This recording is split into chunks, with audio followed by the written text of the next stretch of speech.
Hello and welcome to the season premiere of TJ's Video Game Reviews. We're finally at Season 3, and today I want to do something special and talk about another YouTube personality who was a great inspiration of mine. I'm of course talking about the Angry Video Game Nerd.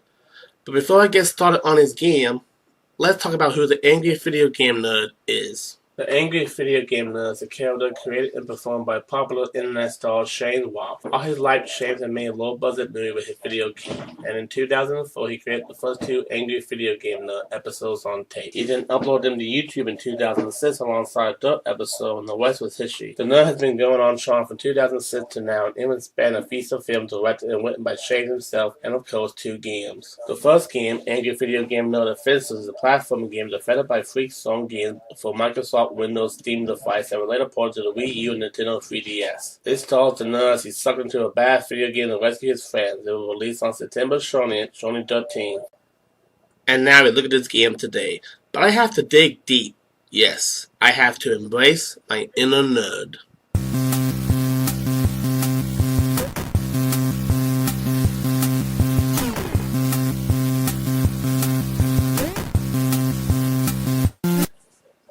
Wait, NES? That's 8-bit. This game is easily 16-bit. You know what? We're going Super Nintendo.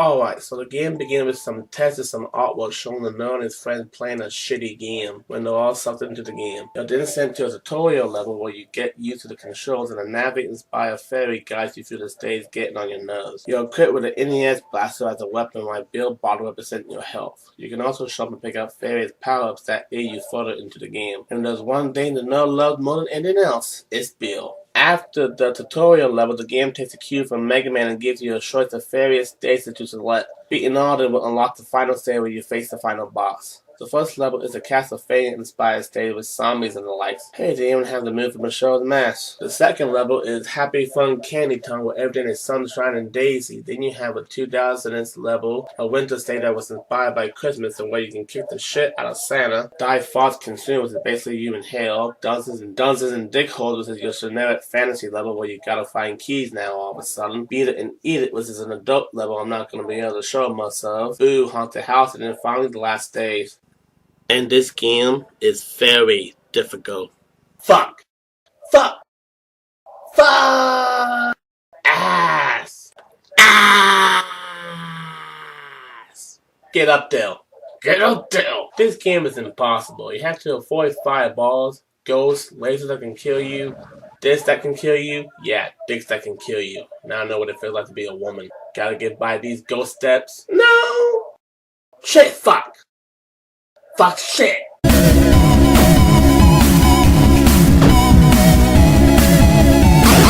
I almost made it!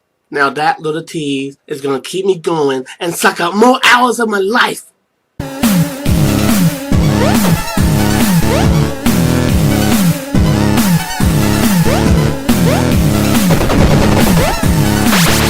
Thank you, fucking Jesus. You have bosses based off of Dr. Shackle, Mr. Hyde, the Bernstein Bells, Freddy Krueger and Jason, the floating green header that appeared in one nerd episode, and finally at the end, you face Fred Fox. So what are my final thoughts on the game? Well, in classic nerd fashion, this game is diarrhea out of my dick. I rather shit out of my cock. I rather piss out of my ass. I rather throw up out of my ears. I rather cry out of my mouth. It's a shitload of fuck. It's a fucking load of shit. It'd be less painful to have a waxing job done in your testicles. I'd rather have sex with an ugly demon clown. I'd rather piss out a golf sidebar kidneys thrown out of my dick. You know what? I'll actually play the game. Overall, the Angry Video Game Nerd Offensive is everything we wanted in a nerd game, with references to classic episodes and games that the nerd has played. The classic characters of pop culture and an undying grit to shit on things that suck. The nerd game will live on forever in our hearts and minds. And Shane Ralph will always be the Angry Video Game Nerd. This is TJ, signing off.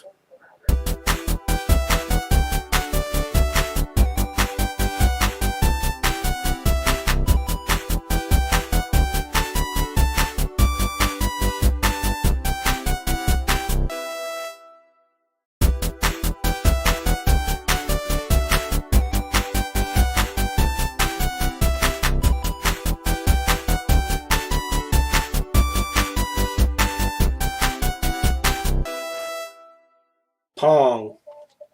Asteroids, Centipede.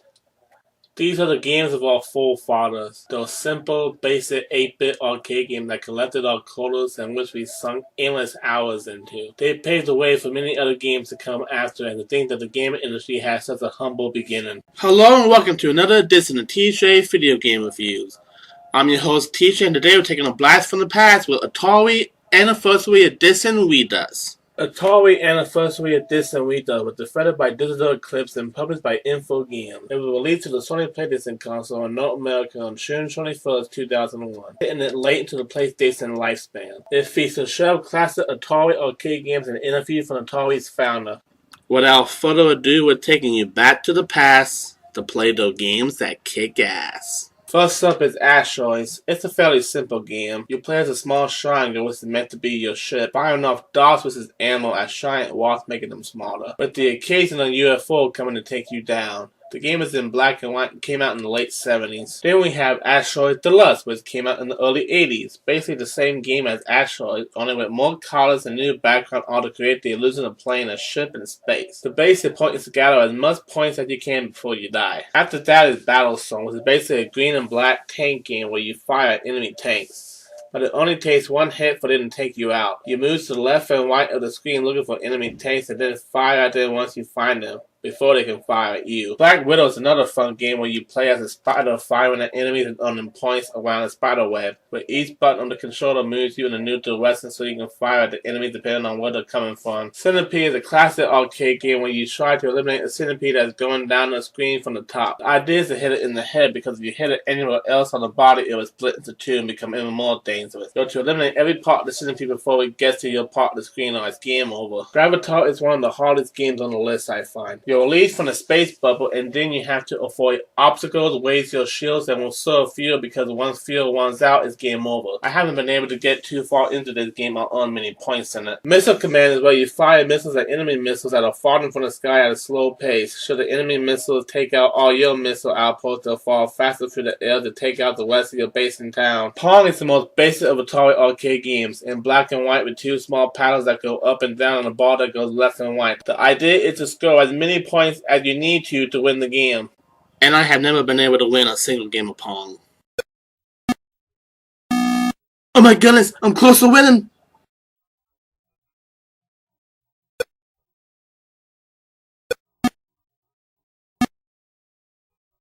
Yes! Yes! Yes! I finally won a game of Pong! I mean, good game.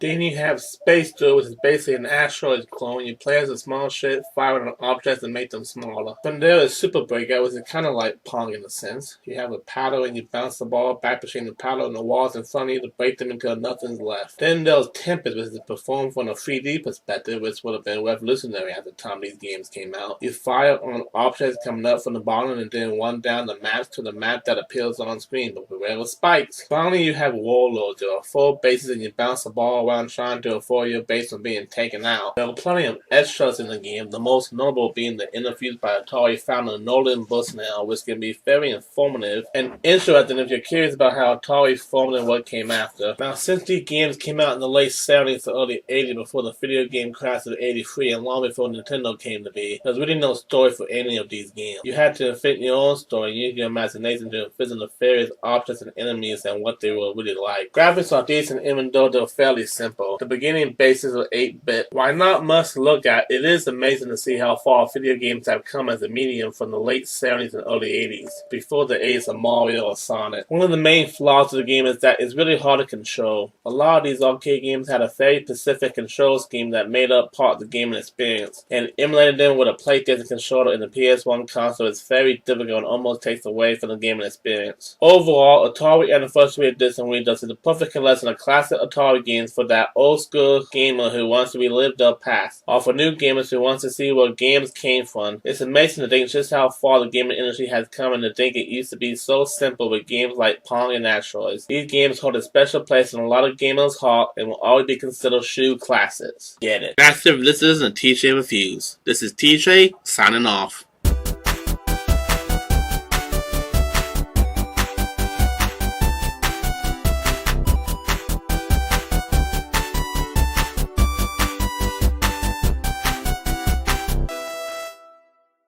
Hello and welcome to another edition of T-Shay's Video Game Reviews. I'm your host T-Shay, and today I decided to go back to my roots with a game that started on this channel, Monster Rancher. Monster Rancher 2 is a life simulation game developed and published by Tecmo for the Sony PlayStation, and it's the second of the Monster Rancher franchise. It was released in North America on September 7, 1999, and I believe it came out around the same time as the anime. Once again, it features you as a beginner monster breeder, this time an organization of Emma, with the task of becoming a master breeder. I've heard from a lot of Monster Rancher fans that they played this game a lot more than Monster Rancher 1, so let's see what is so darn special about this game. This is Monster Rancher 2.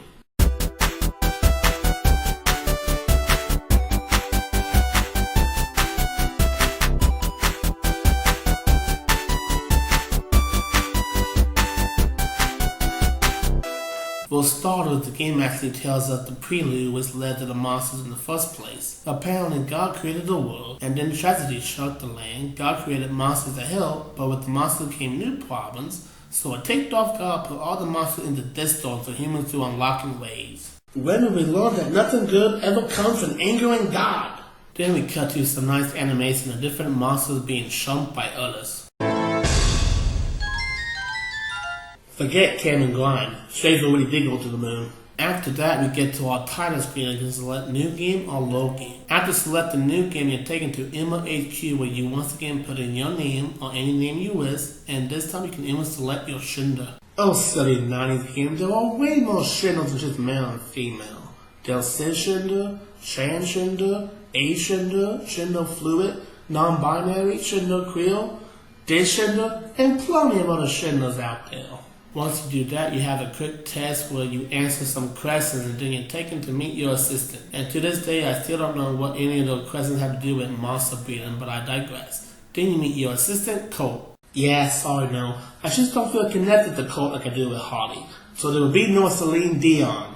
I had to mute that part from the first Monster Rancher video anyway. Stupid copyright notices. Don't get me wrong, Colt is a good assistant, it's just that nobody was going to measure up to Hardy no matter how hard they tried. So making Colt different and likable was the best thing they could do. And as far as assistant goes, I put her second only to the greatness that is Hardy. Once you're out in town, we have some things that are familiar to us, like the market, shrine, and lab. This time the shrine is a lot more limited than what monster you can unlock until you get higher up in the rankings as a breeder. But the market still has 3 basic types. Wait a minute. Where's the dino? Oh no. What is it, Lucky? He's realizing the terrible shoot of Monster Rancher 2. There is no dino.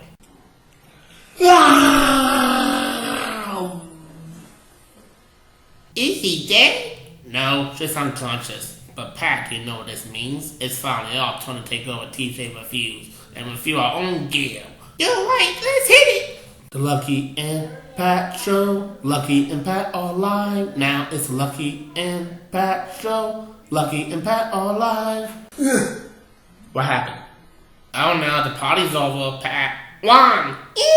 Yeah, they took away the dino and replaced it with the Soon. Not sure if I'm pronouncing that right. Why would they do this? The dino is a great breed on Monster Rancher, one of my personal favorites. On another note, after Shrine, you can also take a save file from Monster Rancher 1 and take a monster from 1 to 2. As long as both 1 and 2 has that same monster, so good luck trying to get a dino from that. Okay, I probably don't the same more my sour grapes from the subject. Moving on. Once we get to the rank, some things are different, but some things stay the same. We still have all the same stats, such as life, power, defense, speed, skill, and intelligence. But instead of sharp, you want shields, which don't give you money, but does train your monster and raise those stats up. The animations for these shields are much longer and more detailed than the Monster Rancher 1, but you can skip them, so that's always a plus. Trading has been replaced with RNG, still the same formula, except this time the fields are more dangerous, and if your monsters succeed, they can run into a wild monster they have to fight. You do not control your monster during this, and instead the computer fights on behalf of your monster. Then finally there are the tournament themselves, which still has the same rankings of E, D, C, B, A, and S. This time the smartest tournament is like 6 monsters, and you still have the same tic-tac-toe system for the first game. Only this time the directional button move your monster, and the L1 and R1 button cycle between techniques. Another new feature in the game is that you can actually play with your monster. Depending on the type of monster you have, they may ask to play with you, and this takes you to a mini game where it's you versus your monster. As another treat, you get to at least rank D, and every 4 years there was a meet between Emma and Finba from the first Monster Rancher game. And in that meet, you do get to go one-on-one with Holly! Marry me, Holly. Be the mother of my children. Speaking of the original Monster Rancher game, if you put in the Monster Rancher 1 disc, it will generate a special kind of Suazo that has high life and defense. This is to help you win a tournament when you're hunting for money, because after a single week, the monster will kick the bucket. Another special monster you can unlock in this game, if you can get that far, is the Phoenix. This only comes from going on all 3 expeditions and getting the right items. The Phoenix is a powerful and well monster that I can remember my brother raising for a time when he played this game. One day it came out of his shed and just flew away, and we had no idea why, and I only found out recently that was basically his death scene. Story-wise, much like Monster Rancher 1, there is a must-win way of story is set from what is discussed in the opening cutscene. It's only this time in Emma and was trying to be the very best. Graphics and music are pretty great too. The graphics took the art style from the first game and improved it in several different points. And the in-game graphics of the monsters and shots are even better this time around. And the music is catchy. As for flaws in the game, there is a lot the game does that it flat out doesn't explain to you even when you ask. Like why the monster is stressed all the time. Overall, I don't like this game very much. I haven't had as much fun with it as I did with Monster Rancher 1. It's a lot more harder and a bigger pain in the butt to figure things out than its predecessor, and with the exception of culture characters in this game just aren't as interesting as the ones in the first one. The first game is 10 times better than this in every single way, and while it does have new features, I like the simple ways of the first one much better. Nothing more to say but skip it. That's it. This is the TJ Reviews. As always, don't forget to smash that like button, and I'll see you next time. The sweatpants of the NWO is taking over the World Professional Game. The flares are going to learn that it's a long way down from Space Mountain. The Steamers are going to get stoned when they step into the ring with Hollywood. And the Lugers are going to have to go back to the shin when they step into the ring with Disjointed Thor Squareways Python. It's WCW for the NWO World Tour. Get it!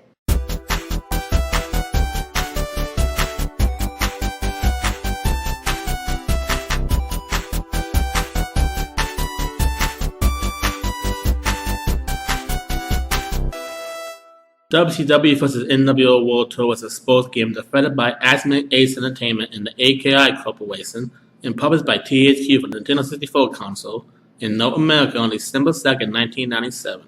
And it features all the stars of WCW and NWO in great 64-bit action. Without further ado, this is WCW vs. NWO World Tour. The game opens up with some footage of the Giant, Hollywood Hogan, and Steam before cutting to different wrestlers performing their finishers on people. Then it cuts to the title screen with some catchy music.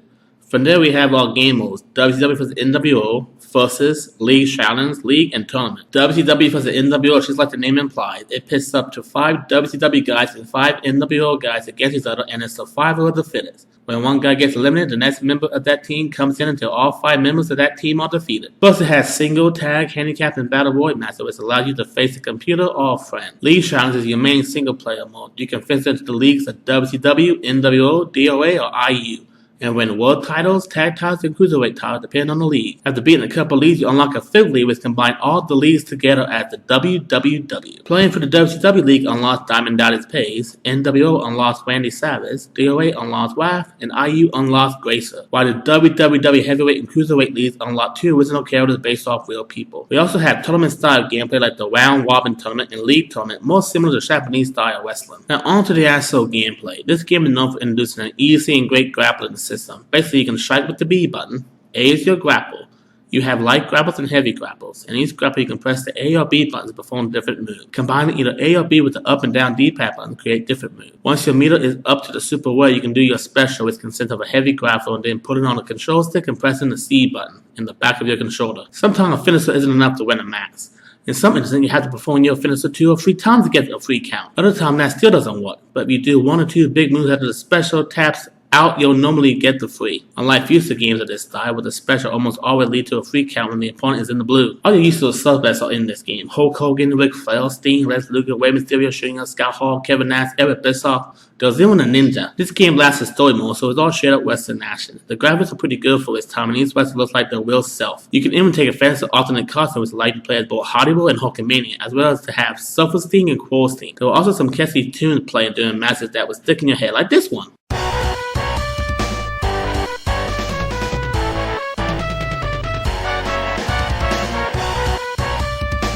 Overall, WCW vs. NWO World Tour is one of the best wrestling games ever created and will pave the way for many more great wrestling games to come. Nothing more to say, but get it. That's it. This is the TJ Reviews. As always, don't forget to like, and I'll see you next time. Hello and welcome to another edition of TJ Video Game Reviews.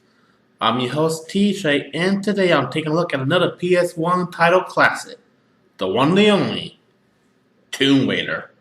Tomb Raider is an action-adventure game developed by Cold Design and published by Eidos Interactive. Published for the Sony PlayStation console in North America on November 14, 1996. It stars Lara Croft, a grave robber who goes through different tombs raiding them for artifacts. Oh, are you reviewing Tomb Raider? Yeah. I love that game. Can I review it with you? Pretty please? I don't know. I'm kind of a solo act. What if I can say 3 things that you approve of? Go ahead. Resident Evil and Final Fantasy are great franchises. Okay, that's 1. Monster Rancher is the best game ever made. That's 2. Emma Watson is so hot. And that's 3. You pass. Yay.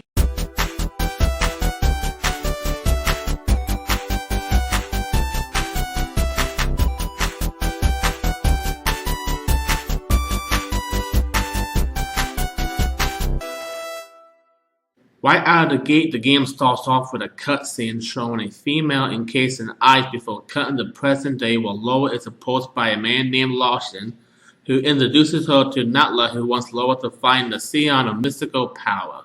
Then we cut to the title screen. And the title screen is rather impressive, with different objects representing different menus like a black book for the main game and a picture of Lara's house for the tutorial level.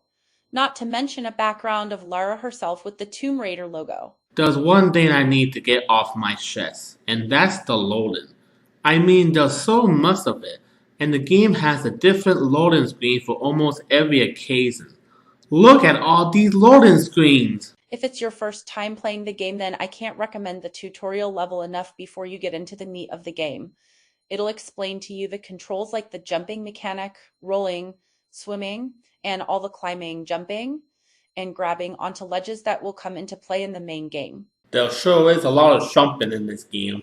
Yeah, there sure is a lot of jumping. Once you start the main game, you'll be greeted with another cutscene of Lara and a random man traveling to a cave where as soon as Lara opens it, a bunch of wolves come out and kills her partner. What, she didn't think it would be a good idea to give him a weapon? And who wears shorts in -degree weather? Lara does, that's who. After yet another loading screen, we get to the first stage, where we learn about the weapons in Tomb Raider. One thing I like about old school Tomb Raider is that with the exception of firearms you get down the line, the main gun doesn't ever run out of ammo, so you never need to worry about reloading. One thing I'd like to note is that this game is a thinking's man game, meaning that if you aren't using your brain, you aren't going to get far at all. There are various puzzles and moments where you seem lost and don't know where to go, where you need to put on your thinking cap and think what the best course of action is going to be. And that happens as soon as the second level. The game is divided into 4 main areas with several levels in each major location that Lara goes to, with save points spread throughout a stage in the form of a blue crystal. And of course you get to save in between levels as well, which is always a nice touch. I'm looking at you, Crash Bandicoot. The story is also rather good, with memorable villains that would stand out even after other classic PS1 releases of this franchise. Let's not forget the graphics that were revolutionary for its time and still hold up to this day. I also really like the music.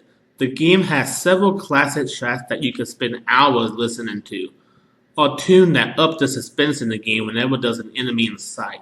I really feel my blood pressure go up whenever there's an enemy nearby and that fret music comes on. Some of the flaws in the game can be a clunky control scheme and needing to get used to the jumping mechanic, as that's the only real way to dodge enemies while fighting them. You also have to line up the camera at the right spot when doing the platforming aspect of the game. But other than that, Tomb Raider is as perfect as a game that a game can get. Overall, Tomb Raider is a great classic PS1 title that stands the test of time and has recently gotten a remaster that fans were going wild about, showing that there's still interest in this first in the Lara Croft in Tomb Raider. While we may never get classic lower back in newer games, we always have the classics to return to. Get it? I'd like to thank Tori Shay for joining me in this video. Glad to be here. If you want to check her channel out, I'll leave a link in the description. As always, if you enjoyed this video, don't forget to like, and I'll see you next time. Goodbye, everyone. You know, that scene really softened the blow of taking a hit. No, I'm still ticked off, and now I'm gonna beat this game if it's the last frickin' thing I do.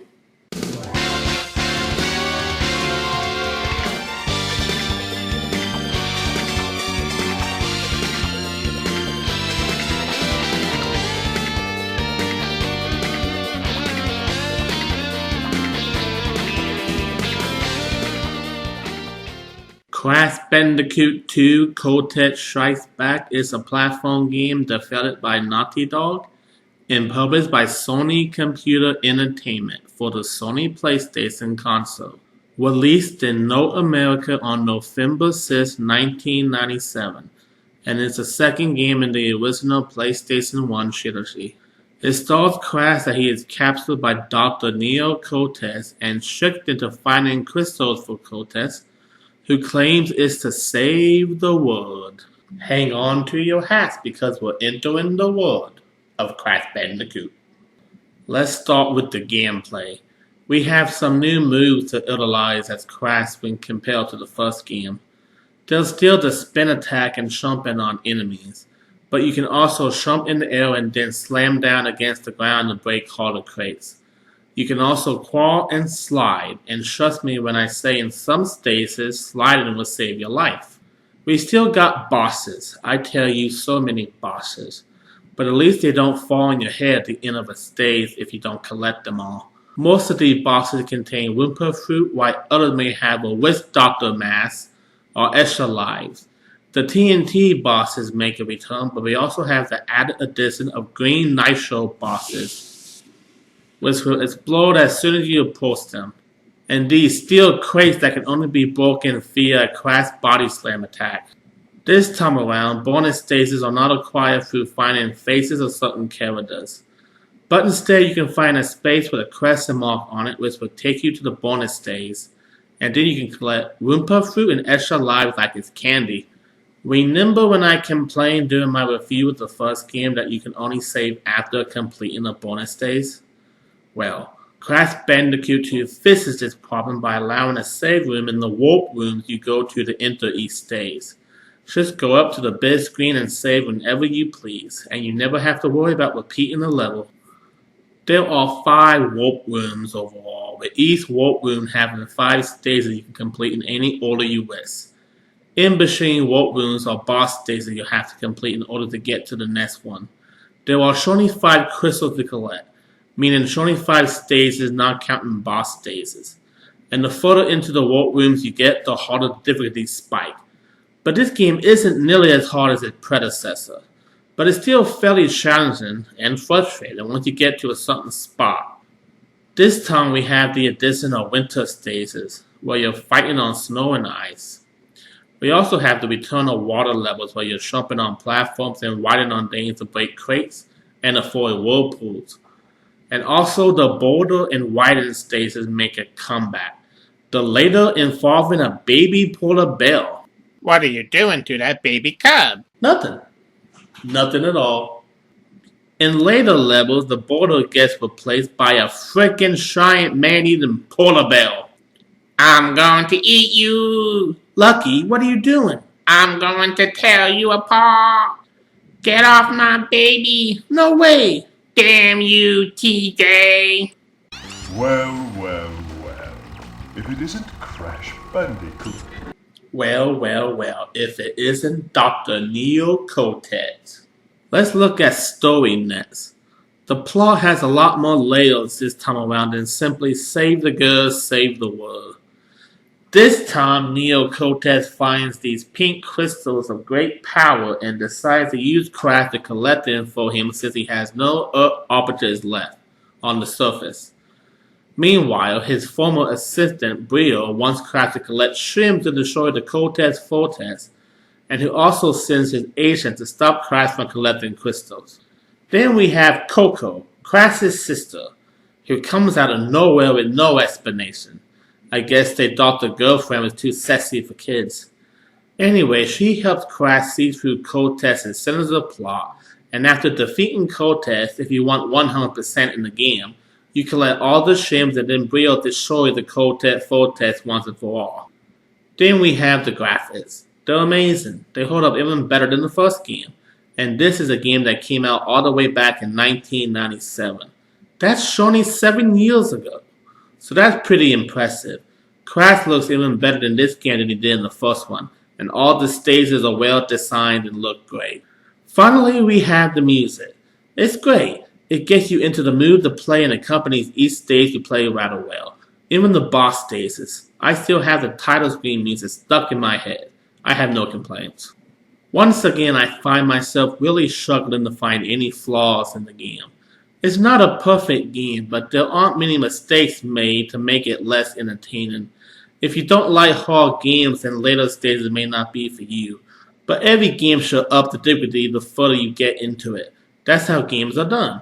Overall, Crash Bandicoot 2 is a superior sequel to its predecessor, with more interesting level designs, enemies, gold, and a way more interesting plot than the first game. Also introducing and reintroducing different characters and bosses. Not to mention that Cortex's voice is the best voice he gets in the entire trilogy. Nothing more to say, but get it. That's it for this edition of TJ Reviews. As always, don't forget to like, and I'll see you next time. Hello and welcome to another edition of TJ's Video Game Reviews. I'm your host TJ, and today I'm taking a look at one of the best Xbox games ever made. I'm of course talking about the one and the only, Halo Combat Evolved. Halo Combat Evolved is a first-person shooter game developed by Bungie and published by Microsoft Game Studios. Released to Xbox in North America on November 15, 2001 as a launch title and went on to become one of the cornerstones of Microsoft Xbox, starring Master Chef as he blasts his way through aliens. This is my first time playing a Halo game, so I'm coming into this review as an outsider. Without further ado, this is Halo Combat Evolved.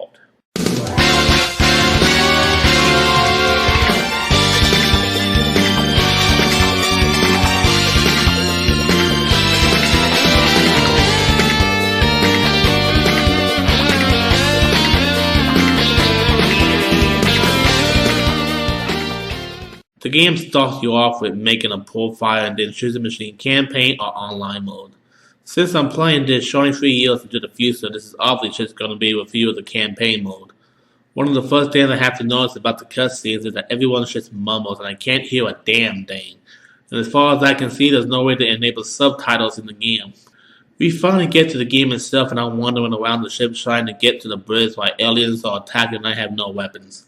Luckily, there are allies around you that will show you where to go, because otherwise I should be wandering around like a chicken with my head cut off. There's no compass, no map, no way to tell where you've been or where you're going. It's just a mess.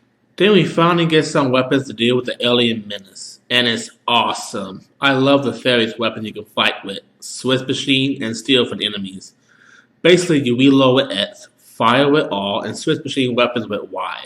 You can only hold 2 weapons at a time, so once you're out of ammo will be a good time to switch weapons with an enemy weapon by pressing X once over an enemy. Another thing I like about the game is that there are allies to interact with. They'll help you eliminate enemies and have your back in other combat situations. They'll even make these nice little comments like, "Get out of my way," if you're standing right in front of them, or complain that you took one of their kills. Only bad thing is, you can kill them by accident. Friendly fire surely sucks ass. Once you get your sonar, you can tell where enemies are coming from and where your allies are. But that's it. Sometimes there's an indicator in numbers where you need to go next. And the closer you get, the lower the numbers will become. But other than that, like I said, there's no compass and no map. So if this is your first time playing the game, expect to get lost and wander around aimlessly, wondering where the hell to go. And there's one thing I need to get off my chest. I hate the Warthog. On the second stage, you're introduced to the Warthog, which you can either drive, sit on the passenger side, or where the gun turret is. Ideally, you want 2 soldiers with you while driving. One to sit on the side and the other to man the gun turret. The controls for the Warthog are awful when you'll be crashing, accidentally crossing your comrades underneath its weight and constantly flipping it over. It's even worse than the Mako from Mass Effect. Yeah, it's that bad. I would comment on the story, but honestly, I have no idea what the hell is going on. Like I said, the people in cutscenes and during gameplay talk and mumble, so I can't hear what they're saying. There isn't a way to turn on the subtitles, and because I miss what they're saying, I'm completely lost during the level, and only know I'm going the right way by the quantity of enemies and the constant checkpoints. The graphics are really good for 2001. People used to tell me all the time back during the PS2, GameCube, and Xbox days that Xbox had the better graphics, and after playing this game I can see why. While I'll always be more of a PlayStation or Nintendo guy, Xbox carved out a piece of their own pie in the gaming industry, and I can see why this franchise had enjoyed the success it has. There's also the music, which can build up suspense and suck you into the action in the game by the word go. The level designs are good and everything looks clean and sounds great. That said, while Halo has plenty going on for it with the action and weapons and the fact comrades fight with you, there's just so much wrong with it. It's very easy to get lost and have no idea where to go or what to do. You'll be running around looking for Swisses or survivors or your net deceptive. I commend it for not holding your hand and letting you try to figure things out, but at the same time, would it have killed them to have a compass, a map, or some kind of objective goal to let you know what to do and where to go? I don't know if future titles fix these problems, but as an introduction to a new franchise, it doesn't settle in well. It just gets frustrating staying in the same areas and not knowing where to go. It takes you out of the game and makes you just want to give up. Added by the fact that you can't follow what's going on and know who the good guys are and who the bad guys are apart from enemies showing up in red and good guys showing up in yellow. And that's Halo Combat Evolved. Overall, while Halo has some good and fun elements, it's overshadowed by a terrible learning curve that controls and constantly getting lost and needing help to figure out where to go. And dare I played this game back in 2001 when it first came out, I doubt I would have gotten past the cave ball. It's fun, but it's also a pain in the ass and I don't think I would pick it up again. Skip it. That's it for this isn't a TJ Reviews. As always, don't forget to like, and I'll see you next time. Considered the black sheep of the Zelda franchise, Zelda 2 has gathered some interesting thoughts. Some praising it and defending it until the end of time, while others have berated it and consider it one of the inferior Zelda games. Which left me wondering for a time, is it really as bad as so many people make it out to be? Yes, it's different. Yes, it's harder, but do those qualities really constitute a bad game? Well, today we find out. We're going back to the Zelda franchise. We're going back to Zelda 2.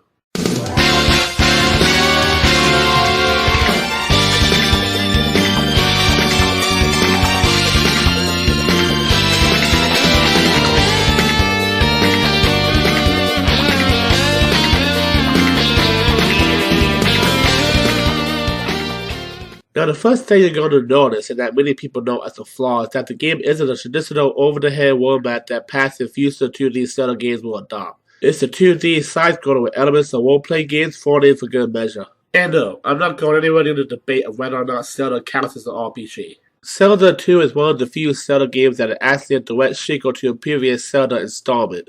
In this case, The Legend of Zelda. Well, Link is introduced to a different Princess Zelda who is put into a sleep spell, and it's up to Link to break it. Meanwhile, the minions again are trying to wrest away him after his defeat at the hands of the present Link, so there's a lot on the line here. Just once can't Link catch a break, go to the beach and get a suntan? Another thing you'll notice is that there are random battles in this one. Yeah, I don't care for random battles that much. But here is more of a day when you go to another screen and you fight enemies until you get out of it. So it's not as bad, just a minor inconvenience. To avoid them, just stick to the yellow brick road. Though frankly, every time I listen to the music, I hear the Zelda 2 and lyrics video.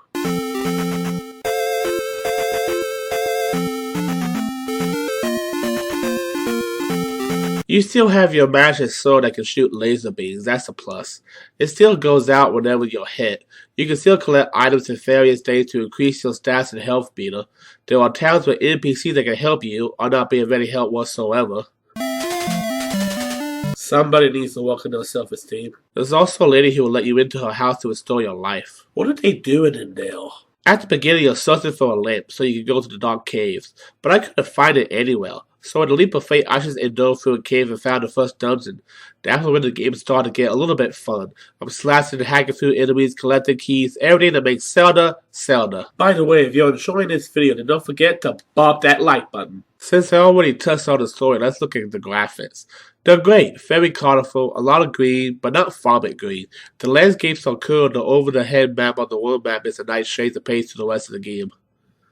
The sound and music are pretty catchy, and you can really feel it when you take a hit or lose a life. Get a game over, and you see Ganon's face taunting you as he's being resurrected. Can anyone just stay dead anymore? Now the moment you've all been waiting for. Does Zelda 2 suck? No, I don't think it does. I'm not going to make fun of anyone who thought this was a bad game, as even I at one point hated this game, but coming back to it, I found it rather enjoyable. It experimented with a different formula before developers were content with the formula for the first game. Its challenge is high, but fail, and once you figure things out, you get to the meat of it. It's a really enjoyable experience. If I ever did a top 10 greatest Zelda game list, I don't know where I would put it, but it meets the standards for overall good and enjoyable experience. So if you like Zelda and don't want to feel ashamed, I say give it a shot. Get it. Hello and welcome to another edition of TJ Video Game Reviews. Remember the arcades? Those classic arcade games that won overall hearts and got all quotas in our attempt to beat them, impress friends, and even a couple of girls? Well, today we're looking at 3 arcade games that were ported to home consoles. I'm of course talking about Pac-Man, Donkey Kong, and Mario Bros.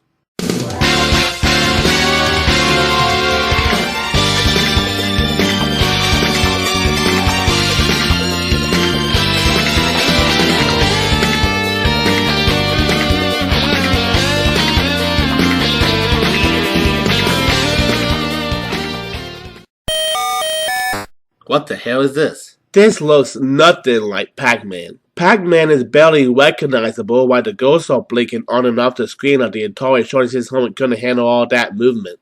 Of course, because of the Atari not being able to hold the same power as the arcades, we got a much more scaled down version of Pac-Man at home, which even led to the video game crash in 1983. But enough of that, let's talk gameplay. Everything is still here. You play as Pac-Man, and you have to swallow these dots to advance in the later stages. And you can even eat a power pellet to turn the ghosts blue and making them eatable. The ghosts are said to have their own AI eats, but I don't really see that here. The Atari probably just couldn't duplicate that advanced feature from the arcade. You have 3 lives, which was the standard number of lives you were given in games back then. If the ghosts make contact with Pac-Man, you lose a life. You can only engage the ghosts after eating a power pellet to turn them blue. Otherwise, you'll want to avoid them like the plague. Get all the dots and you make it to the next round. Each round just gets harder and harder until eventually you die. These days there are a lot more better versions of the original Pac-Man out there. Don't get this one. Now let me please hope that Donkey Kong is a little bit better. Oh yeah, this is much better. Though I'm aware this isn't even a port of the original arcade, but a console-made version of it. But everything is here. You have Jumpman, who was later named Mario, Donkey Kong throwing bells, and the damsel in distress hanging on by a thread. Now I understand the quote, you can't climb a ladder with a hammer in your hand. If you take the hammer, you can't ascend or descend the ladders. And if the bell gets past your hammer, it can still kill you. You get points for jumping over the bells, and you need to climb up a ladder that's whole to advance to the top and get that old Donkey Kong, who is actually Cranky Kong. So it's called Donkey Kong, but it's not actually Donkey Kong in the game, but Cranky Kong? What? Of course, Donkey Kong will always be remembered for introducing the platform in the genre and introducing us to that gosh darn Donkey Kong. And of course, one of the most iconic video game characters of all time, Mario. Which brings me to our final game of the day, Mario Bros. Yes, before there was Super Mario Bros, there was just Mario Bros. Play as single player or 2 player, with the second player of course being Luigi, and advance through stages taking out enemies and collecting gold coins along the way. Earning the highest score you can. The bottom of the screen will have power blocks which take out all the enemies on the screen. Something that will reappear in Super Mario Bros. 2. You take out enemies by bumping the ground underneath them and then jumping up on that platform to knock them off. However, I have to say the controls in this are so stiff. It takes a head start with the D-pad to get to another platform. You can't just hit the jump button, and you end up running into the enemy or going across the stage whether you mean to or not. By the way, if you're enjoying this video, then don't forget to bop that like button. When it comes to graphics, Pac-Man is a clear loser. I mean, if you went into this game thinking it was going to be like the arcade version, then I can only imagine the disappointment. The color schemes are different and you can barely tell what's going on the screen. Donkey Kong is a little better than the graphics department, while it doesn't have the cutscenes the original Donkey Kong game has. It does have a new soundtrack for the title screen and some different modes to make the game more fun.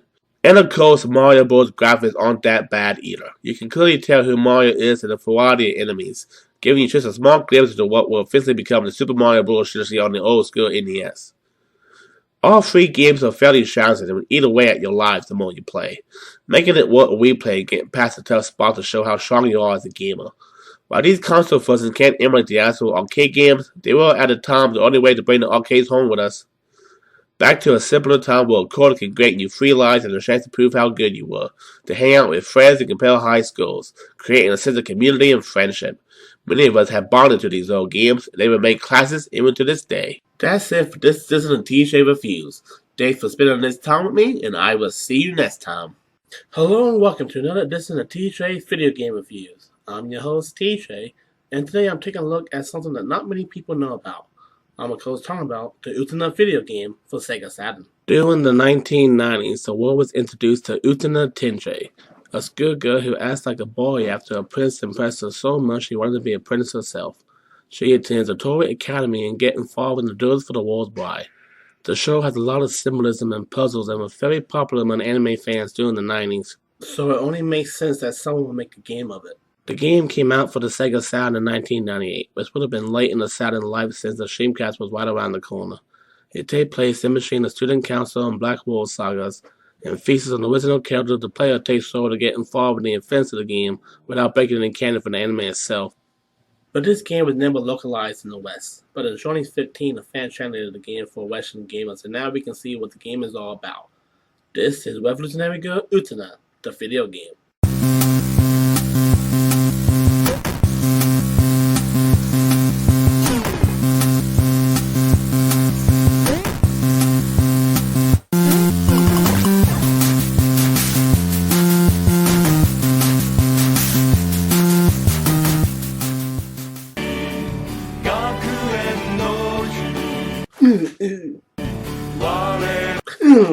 Why, God, why? The game starts you off with naming your character, though I don't know how well it's translated because it's all in Japanese symbols.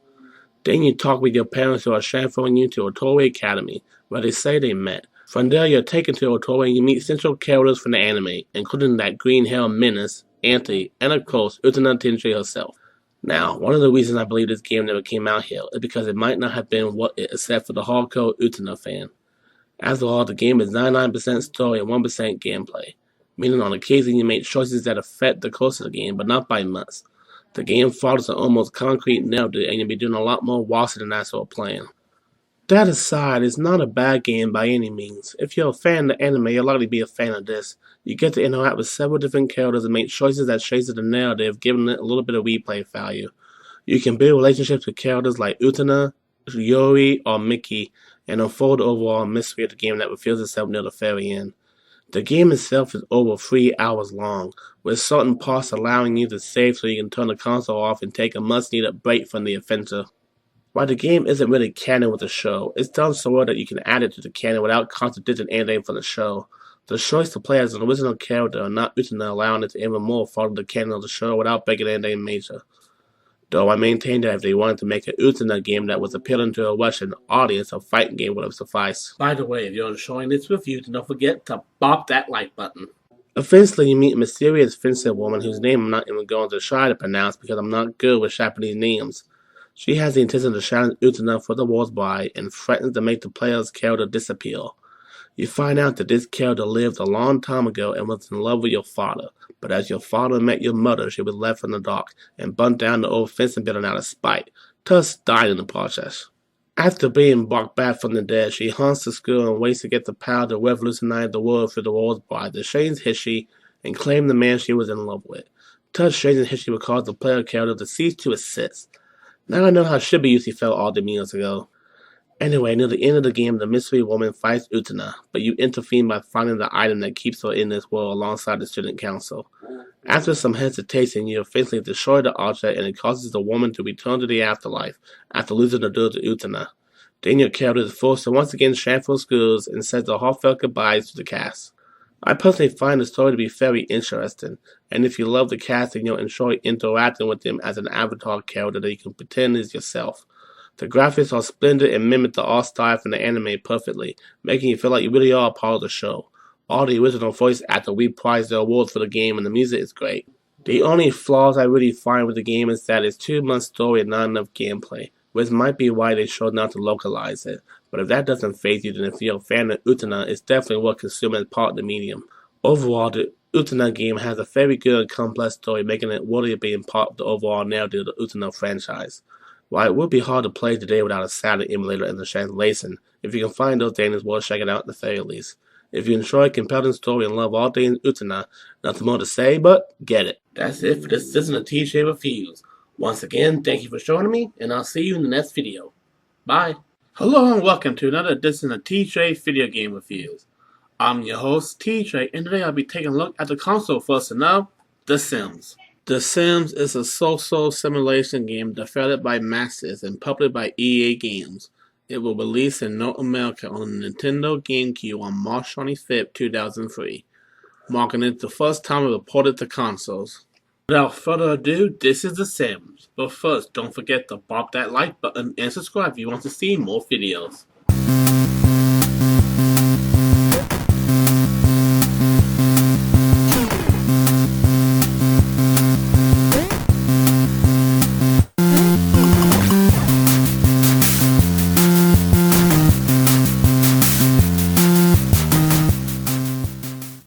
You start off with one mode simply titled Get a Life, where you go through the Sims game mechanic with goals and tasks you have to complete in order to move on to the next stage. First things first is you have to create your character. Pick a family name and then a first name for the character. From there you can pick a zodiac sign for personality, gender, age, clothes, and overall appearance. Once you have your sim complete, you can begin the game, which starts off at a frickin' mansion so you can learn the basic controls of the Sims.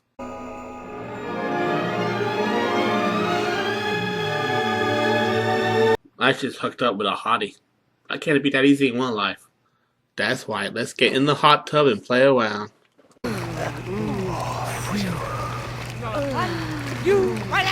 Ugh, I knew it was too good to be true. After that dream sequence, you wake up to the real game. The first level is spending time at your mom's house. The TV is broken, you need to learn how to cook, you need to borrow $800 from your mom to move out, and you need to find a job. Fixing the TV set shouldn't be too hard, I imagine. Okay, so it's harder than it looks. Your sim has basic needs such as hunger, bladder, hygiene, etc. When any of these needs are low, you need to cater to that need. Whether it's fixing a hot meal, going to the bathroom, or taking a shower. Don't worry, the game doesn't show any nudity, though that didn't stop some critics from trying to get the game as well gaming shells back in the day. You can buy and unlock different household items to interact with. A bed helps you sleep, a stove or a microwave will help you cook food. You can find a shop in either the newspaper or a computer if you have to cast a bone on one. You can watch TV for fun, interact with other Sims to build relationships. Rise up in the ranks of a shop and earn new skills that let you do new things. One skill point will let you cook dinner for the first time. 2 mechanic skill points will let you finally fix the TV. Then once you collect the $800, though she only gives you $100 and you have to ask 8 different times, though she gives it to you each time without a fuss. What a mouthful. From there, once you get a shop, you're ready to move out and the game continues from now. But what about the meat of the game? The reason we're all here. Playing The Sims. Once you unlock this mode, you can play The Sims as intended. You can build a house, but there are 3 default houses you can move into. You can make a family, either an adult male or female, or a child male and female. I made 2 adults and 1 child for 1 family. But the house I move into only has 1 room. Oops. Now the game has a free will feature that allows the Sims to think for themselves. They'll automatically use the toilet when they have to go to the bathroom, eat when they're hungry, and go to school when the bus arrives for them. Anything else you have to command yourself. I had Ian and Naomi talk to each other until finally they got romantic. Way to go, Ian. Now get the newspaper, Ian. Denise, get out of the way. Come on, get the newspaper. Denise, stop taking the newspaper for Ian. Come on. There are other things that can happen in your Sims lives, like a wobble taking your stuff. You can even be a complete asshole to your Sims and treat them poorly. But sadly, I'm too much of a softie to do that, so I have no footage for it. The only story is in Get a Life mode, and that mainly is just dealing with ghosts, not much story for Nell. The graphics are great for the GameCube, and everyone in Dane is well defined and you know who's what. The sound and music is also decent and fun to listen to. Overall, while it may not be as good as The Sims for PC, it's still a good fun alternative to play The Sims if you can't afford one of them fancy computers that play games. Sims on the console was a new thing at the time and it pays off well. If you want to try The Sims but can't get the PC version, then the console version is definitely worth checking out. Get it. That is all for this edition of TJ Reviews. As usual, thank you for joining me, and I'll see you next time.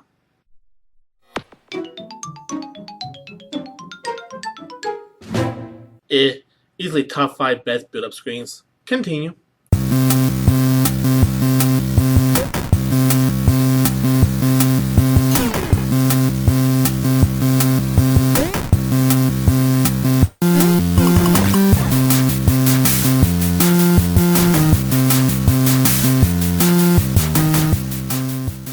Hello and welcome to another edition of TJ Video Game Reviews.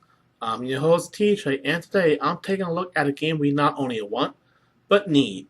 I'm of course talking about Godzilla Destroy All Monsters Mainly for Nintendo GameCube.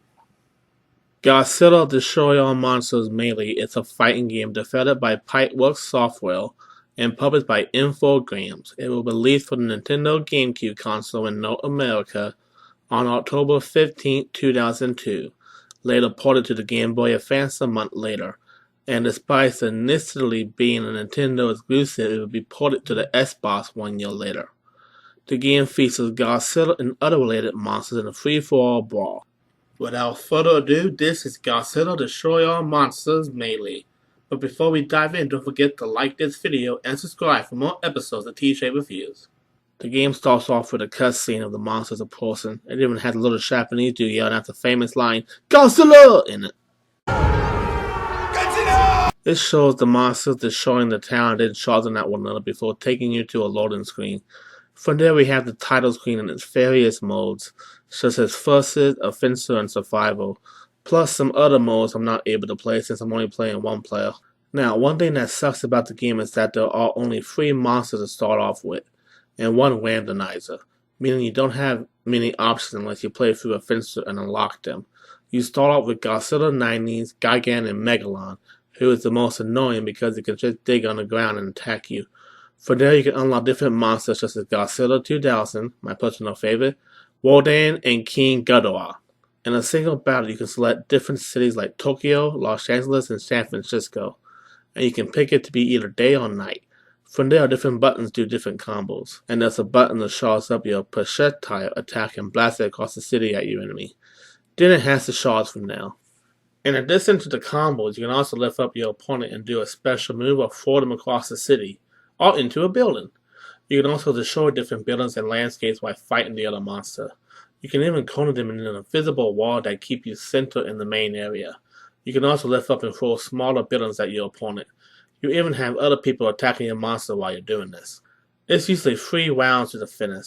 The one with the most wins win. You can also find different power-ups and health items to aid you in a fight. A fight can sometimes get really close, causing your heart to beat faster and blood to pump quicker, making for a short walking experience. In offensive mode, you start off with a message from traditionally goofy-looking aliens who want to take over the planet, and have taken over the monster's minds to attack various cities on Earth. One monster breaks free from their mind control, the player monster, and fight the other monsters that aid the humans against the aliens. You fight all these different kinds of monsters until you reach the end and you finally face Mechagodzilla. However, while losing the other fights give you a continue option, lose the last fight and you have no choice but to start over from the beginning. Why would they do that? Survival is a simple mode. You face as many monsters as you can and your health carries over in each match until you finally die and write down your score in the game's database. I have to admit that the story is simple but effective. It's just an excuse to shot cities and waste other monsters. I played as Godzilla 90s, of course, because, well, who else you going to play as? Godzilla is the man. And I remember having a save file with Godzilla 2000, which quickly became my main after he was unlocked. The graphics are pretty solid for the time as well, really showing what the GameCube could do in the visuals. You feel like you're right inside of a Godzilla movie with every swing of the tail or blast of atomic breath, with every building that crumbles and falls or tossed across the screen. It feels and looks like a Godzilla game. The sound and music are also decent and plunges you into a world full of giant monsters that are determined to make your day miserable. From Godzilla to Wodan and other great classic monsters in between, this is the Godzilla game we should have gotten in the 90s. Overall, Godzilla Destroy All Monsters Melee is an awesome and challenging fighting game that will leave you on the edge of your seat. From great monsters to lessons, forcing you to unlock most of them, and a solid offensive mode to unlock cities and other monsters, the game makes you earn your stripes and the destruction to follow. Get it? That's it for this edition of TJ Reviews. Be sure to join me next time we get set for the season finale. Which game to review for my season finale? Hello, TJ. Hi, Lucky. Long time no see. I see you're trying to decide which game to review for your season finale. Yeah, but I can't decide which. I know a game you should review. A game you have been holding out on for a long time. What's that? I'm talking about the one game that has taken your soul. You don't mean... Yes, TJ. I'm talking about Dark Souls.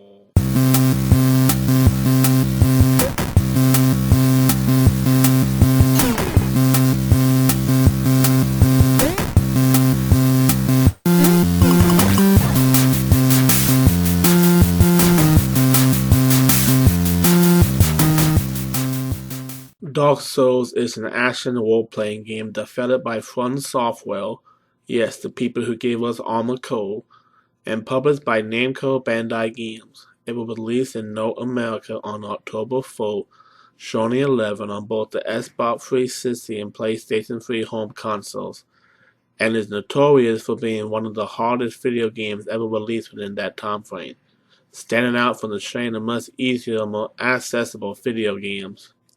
Dare I play the game that has shook me to my core? Don't worry, TJ. I wouldn't leave you to review this game by yourself. I brought you some helpers to guide you. For this game, you need a blast from the past. Yeah, I'm back, baby. Season 2, TJ? Hey, what's up? Shouldn't Lucky recruited me for my time to help you here in the present. I don't remember Season 2 TJ having a build. I got him in between episodes. Respect the build. I have to tell you, Lucky, this is great, but I don't think it'll be enough. Don't worry, TJ. I got you covered, because there's one more figure in your passage going to help you.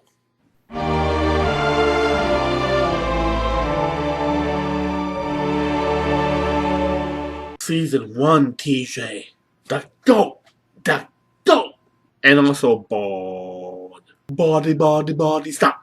So you're my replacements? A couple of smartasses? Well then, what are we reviewing? We're reviewing Dark Souls. Not that no good abomination. Horrible, terrible, dreadful, without a piss on an electric fence, no good. Piece of brown and green turds on Christmas morning after having only ham and crackers. Alright, we get it. We don't like this game.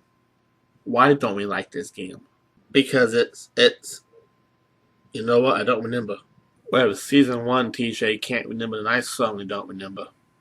I think it's time we take a look at this game and see what's just so bad, or even what's good about it. Yeah, let's give it the old cottage try. I'm game. Put it in. Here we go. Like any good role-playing games made in the West, you pick your name, your gender, your class, and then continue.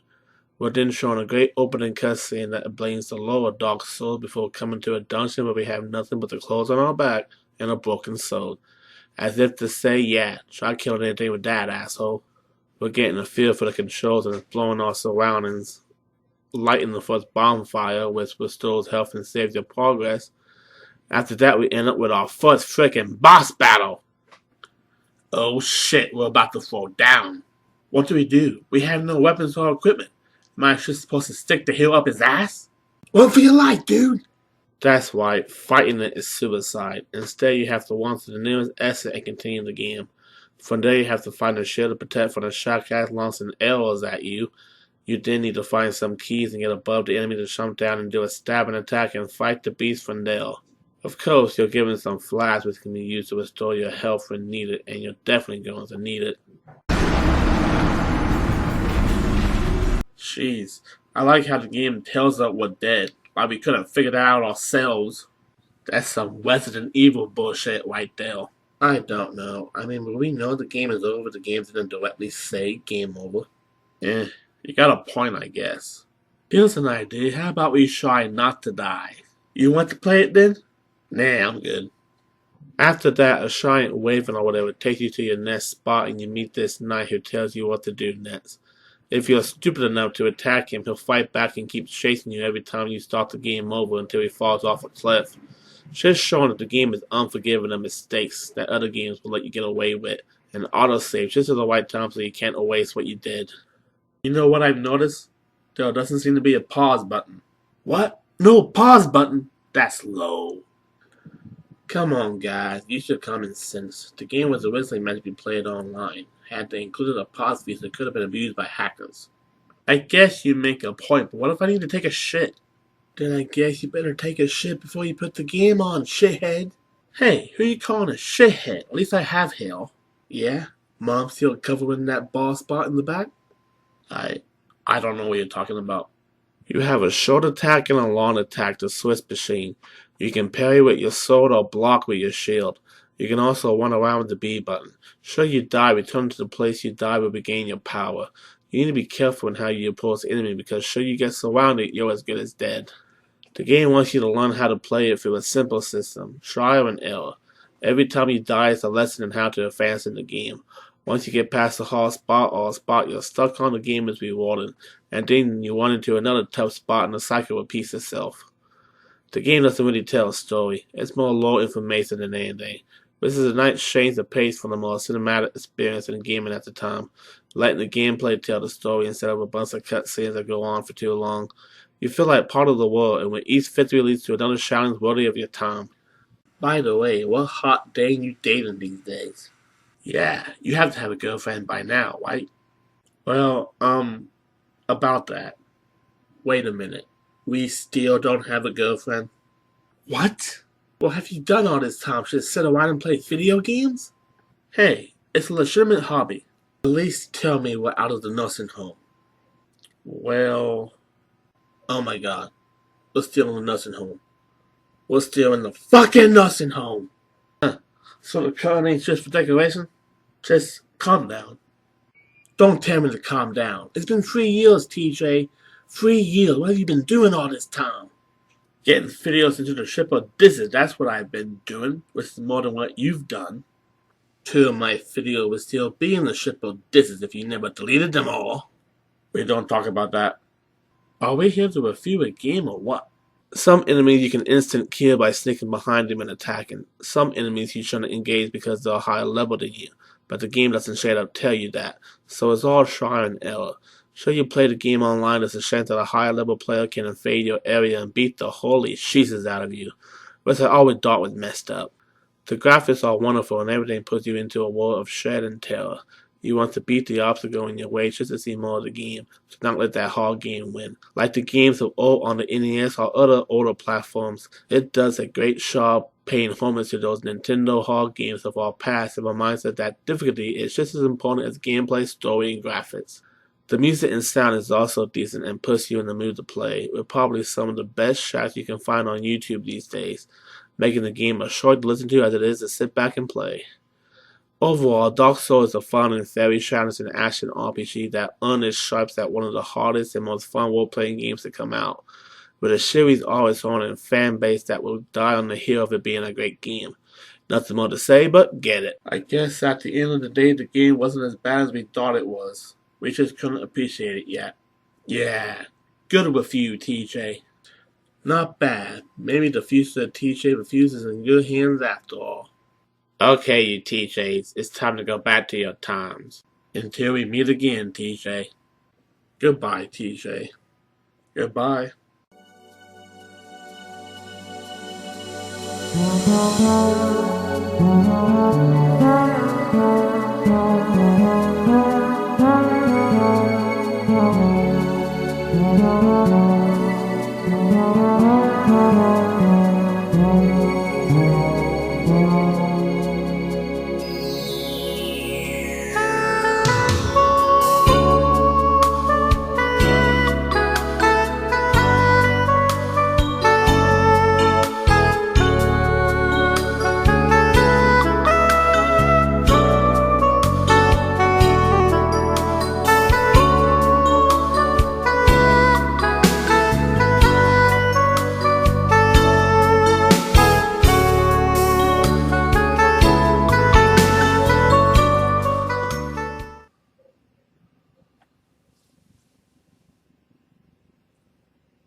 What the?